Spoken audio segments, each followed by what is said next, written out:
murid yang sok tahu. Wah, dia menceritakan apa yang dia sudah pernah dapat segala macam. Karena kalau jadi dosen senang murid yang mana? Yang pertama bukan? Karena dia berserah. Aku mau tahu. Aku mau belajar. Nah seperti itu kita dengan Bapa di surga. Kata berserah. Itu bukan berserah bodoh-bodoh, tidak. Tapi betul-betul mengatakan, aku perlu Engkau Tuhan. Dan aku tidak berdaya dalam hidup ini tanpa Tuhan. Aku tidak berdaya. Kita tinggalkan dulu 1 Korintus. Kita buka Yohanes 15 ayat yang kelima. Akulah pokok anggur dan kamulah ranting-rantingnya. Barang siapa tinggal di dalam aku di dalam dia, ia berbuah banyak. Sebab di luar aku, kita bagaimana? Tidak dapat berbuat apa-apa. Orang yang gak suka dengan Tuhan, orang yang kecewa dengan Tuhan, atau orang yang sombong, membaca firman ini, pasti akan timbul pikiran, Tuhan diktator, Tuhan maunya sendiri. Kenapa? Karena ada statement, ada pernyataan, di luar aku, kamu tidak bisa buat apa. Betul? Kelihatannya sombong betul Tuhan itu. Boleh gak kita pakai logika itu? Kalau kita lihat ini. Jadi tanpa dia kita gak bisa buat apa-apa. Maka itu Yakobus 4 mengatakan yang Tuhan tentang itu orang congkak. Masih ingat ayat itu? Aku menentang, aku melawan orang sombong. Oke, saya berikan contoh begini. Kalau saudara beli barang-barang computerized, pokoknya pakai komputer, entah itu kamera, entah itu laptop, komputer, atau apa saja, dengan merek terkenal. Mengapa ada pesan khusus di buku manualnya? 2 pesannya. Satu, kalau mau pakai alat-alat tambahan, harus yang original. Yang kedua, kalau ada apa-apa, bawa ke authorized service. Pada kata dia, ke tempat yang ditunjuk oleh perusahaan. Nah, pertanyaannya, mengapa ada aturan itu? Sama bukan? Di luar aku kamu gak bisa buat apa-apa.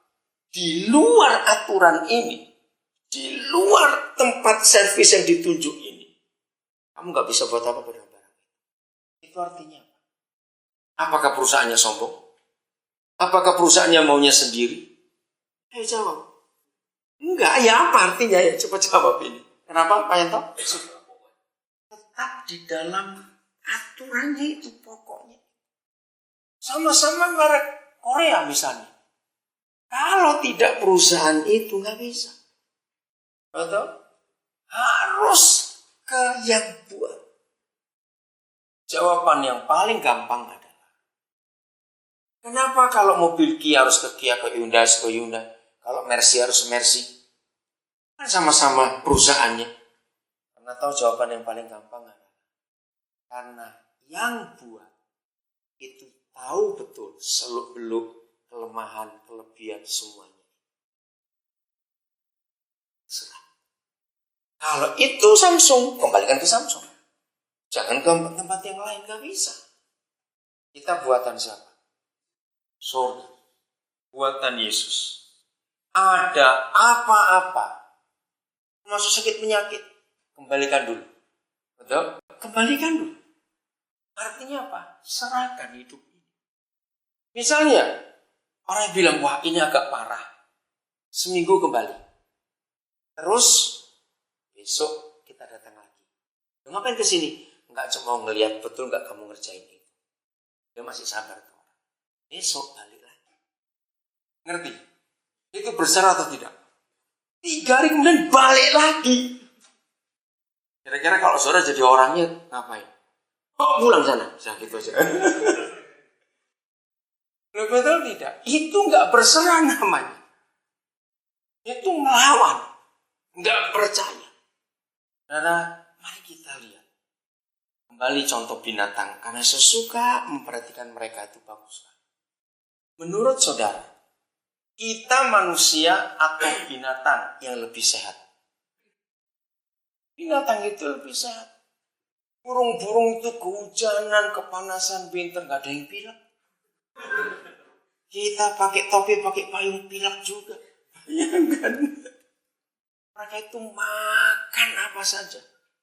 Di tempat yang kotor, nggak pernah dicuci, apalagi direbus, nggak ada yang mencret.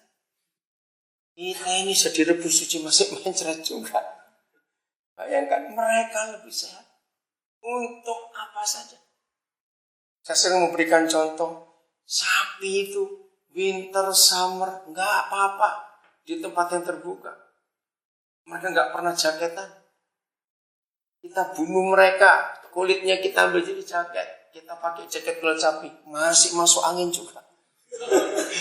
Sapi nggak pernah masuk angin, bayangin itu. Oke, itu cara kita berpikir. Maka itu kita harus berserah. Artinya tanpa Tuhan kita nggak bisa buat apa. Tuhanlah yang tahu seluk-beluk hidup.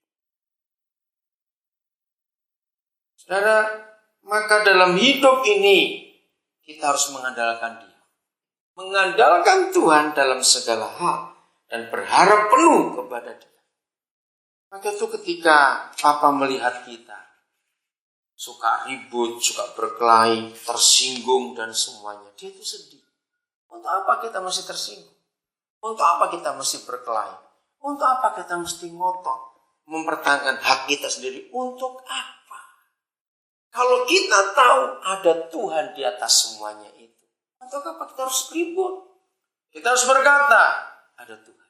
Ada apa-apa kita berkata, ada Tuhan. Katakan amin. Maka yang suka tersinggung, berkelahi, bertobat dari ini. Yang suka ngotot, bertobat juga. Untuk ini bagianku, ini hakku ini.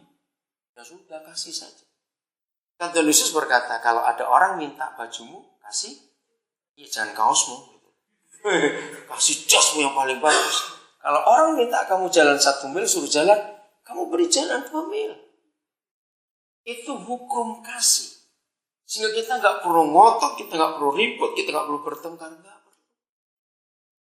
Kenapa itu masih terjadi di dalam gereja Tuhan? Hati-hati yang suka berkata, ini kan untuk Tuhan, tapi suka ngotot, suka berkelahi. Tuhan yang mana itu? Kalau untuk Tuhan, kita nggak usah berkelahi. Kita nggak usah ngotot, nggak usah. Untuk Tuhan kok. Ya biar Dia sendiri yang mengerjakan.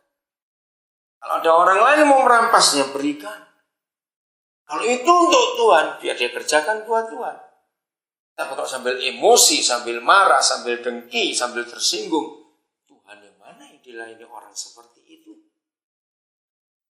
Jadi itu dalam pelayanan kita bersama-sama, kita menjaga hal itu. Kata berserah, hak untuk semua. Menurut saudara, anak kecil atau orang dewasa yang lebih gampang berserah? Ayo jawab cepat. Anak kecil atau orang dewasa? Nah, betul kalau begitu Tuhan Yesus pernah berkata, belajarlah dari anak kecil supaya kamu masuk surga. Maka itu dalam hidup ini, konsep pikiran anak kecil. Saya pernah baca bukunya Tony Campolo, dia nulis tentang anak-anak dengan papa. Salah satu kisah itu, dia sedang bertamu ke rumah temannya malam. Dan waktu bertamu itu tiba-tiba hujan halilintar. Sampai malam yang gelap itu jadi terang karena kilat yang sambar menyambar itu. Nah, yang punya rumah, yang ditamu itu minta izin sebentar. Aku mau lihat anakku. Dia lagi tidur. Pikiran papanya, anak itu pasti ketakutan. Karena dengar halilintar yang luar biasa. Nah, jadi dia cepat, kamarnya di atas, dia cepat buka kamar lihat anak itu. Betapa terkejutnya bapak ini. Apa yang dia pikirkan, anaknya bakal takut atau menangis karena kilat karena halilintar itu. Apa yang dibuat oleh anak ini? Dia berdiri di depan jendela yang besar kacanya dan dia buka kordennya. Dia sedang tersenyum. Dia tanya, kamu sedang apa nak? Tuhan motret aku. Bapaknya kaget. Waduh, waktu saya baca buku itu luar biasa ya.